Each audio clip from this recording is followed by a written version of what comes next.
ಮುಳಬಾಗಲ್ ತಾಲೂಕಿನ ನಮ್ಮ ದೇವಮೂಲೆ ಅಂತ ಹೆಸರಾಗಿರ್ತಕ್ಕಂಥ ನಮ್ಮ ಬೈರ್ಕೂರು ಹೋಬಳಿದಲ್ಲಿ 2 ಆಯುಷ್ಮಾನ್ ಆಸ್ಪತ್ರೆಗಳನ್ನ ಮಾನ್ಯ ನರೇಂದ್ರ ಮೋದಿ ಸಾಹೇಬ್ರ ಒಂದು ಕನಸು, ಮೋದಿ ಅವರ ಕನಸು ಇವತ್ತು ಎಲ್ಲ ಹಳ್ಳಿಗಾಡು ಪ್ರದೇಶದಲ್ಲಿ ಕೂಡ ಆರೋಗ್ಯವನ್ನು ಕೊಡಬೇಕನ್ನೋ ದೃಷ್ಟಿಯಲ್ಲಿ ರಾಜ್ಯ ಸರ್ಕಾರ ಮತ್ತು ರಾಷ್ಟ್ರ ಸರ್ಕಾರ ಎರಡೂ ಸೇರಿ ಅವಧಿಯಲ್ಲಿ ಸುಮಾರು ಕೆಳಗಡೆ ಒಂದು ಹಾಸ್ಪಿಟ್ಲು, ಮೇಲೆ ಡಾಕ್ಟರ್ ಮನೆ 24 ಗಂಟೆ ಅವೈಲಬಲ್ ಇರ್ತಕ್ಕಂಥ ಆಯುಷ್ಮಾನ್ ಆಸ್ಪತ್ರೆಗಳನ್ನ ಇವತ್ತು ಮಾಡಿದ್ದಾರೆ. ಇವತ್ತು 7 ಹಾಸ್ಪಿಟ್ಲನ್ನ ಈಗಾಗಲೇ ಬಿಡುಗಡೆ ನಮಗೆ ಸ್ಯಾಂಕ್ಷನ್ ಮಾಡಿಕೊಟ್ಟಿದ್ದಾರೆ.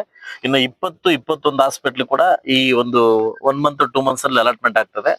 ಇದು ಯಾಕಂತಂದ್ರೆ ಇದ್ರ ಬಗ್ಗೆ ನಾನು ಹೇಳಲೇಬೇಕು. ಯಾಕಂದ್ರೆ ಈ ಒಂದು ಪಿತಾಂಡ್ಲಪಲ್ಲಿ ಬಗ್ಗೆ ನಾನು ಹೇಳಲೇಬೇಕು. ನಮ್ಮ ನಮ್ಮ ದುಬೈ ರಾಮು ಇರ್ಬೋದು, ನಮ್ಮ ಶಂಕರ್ ಇರ್ಬೋದು, ನಮ್ಮ ಸುರೇಶ್ ಅಣ್ಣ ಇರ್ಬೋದು, ಅವರು ಸಾಕಷ್ಟು ಬಾರಿ ಹೇಳ್ತಾರೆ ನಮ್ಮೂರ್ಗೊಂದು ಹಾಸ್ಪಿಟ್ಲ್ ಬೇಕು ಅಂತ ಹೇಳ್ತಾ ಇದ್ರು. ಇನ್ನು ಸಾಕಷ್ಟು ಜನ ಮುಖಂಡರು ನಮ್ಮ ಕಡಪಲ್ಲಿ ನಾಗರಾಜ್ ಇರ್ಬೋದು ಎಲ್ಲ ಹೇಳ್ತಾ ಇದ್ರು ಇವ್ರಿಗೊಂದು ಹಾಸ್ಪಿಟ್ಲ್ ಬೇಕು ಅಂತ ಹೇಳ್ತಾ ಇದ್ರು. ಈಗಾಗಲೇ ಒಂದು ದೊಡ್ಡ ಐಮಾಸು ಒಂದು ಹಾಸ್ಪಿಟ್ಲ್ ಈಗಾಗಲೇ ಮಾಡ್ಕೊಟ್ಟಿದ್ವಿ.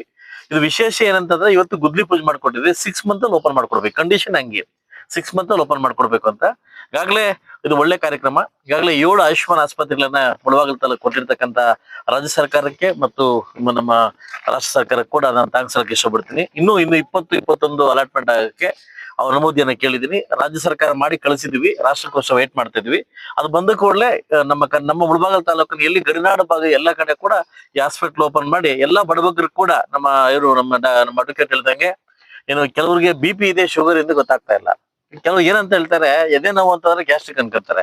ಬಟ್ ಆಕ್ಚುಲಿ ಇವತ್ತು ಏನಂದ್ರೆ ಅದನ್ನ ತುಂಬಾ ಮಿಸ್ಟೇಕ್ ಮಾಡ್ಕೊಂಡು ಇವತ್ತು ಪ್ರಾಣ ಕಳ್ಕೊಂತ ಇದ್ದಾರೆ. ಅದರಿಂದ ಈ ಪ್ರಾಣ ಅಫೆಕ್ಟ್ ಆಗ್ಬಾರ್ದು ಅನ್ನೋ ಕಾರಣಕ್ಕೋಸ್ಕರವಾಗಿ ಹಳ್ಳಿಗಾಡಿ ಪ್ರದೇಶಕ್ಕೆ ಜನಕ್ಕೆ ಈಸಿ ಆಕ್ಸೆಸ್ ಸಿಗ್ಲಿ ಅನ್ನೋ ಕಾರಣಕ್ಕೋಸ್ಕರ ಈ ಹಾಸ್ಪಿಟಲ್ ಓಪನ್ ಮಾಡ್ತಾ ಇದೀವಿ. ಇದ್ರ ಮುಖಾಂತರ ಸಾರ್ವಜನಿಕರು ಎಲ್ಲರೂ ಕೂಡ ಇದನ್ನ ಸದುಪಯೋಗ ಪಡಿಸ್ಕೊಂಡು 6 ಮಂತ್ ಅಲ್ಲಿ ಓಪನ್ ಮಾಡ್ಕೊಡ್ತೀವಿ. ಆದಷ್ಟು ಬೇಗ ಇದಕ್ಕೆಲ್ಲ ಡಾಕ್ಟರ್ಸ್ ಬರ್ತಾರೆ. 24 ಗಂಟೆ ಇಲ್ಲೇ ಸರ್ವಿಸ್ ಕೊಡ್ತಕ್ಕಂಥ ಡಾಕ್ಟರ್ಸ್ ಬರ್ತಾರೆ. ಈ ಅನುಕೂಲವನ್ನ ಎಲ್ರಿಗೂ ಒಳ್ಳೇದಾಗ್ಲಿ ಅಂತ ನಾನು ಥ್ಯಾಂಕ್ಸ್ ಹೇಳ್ತೀನಿ.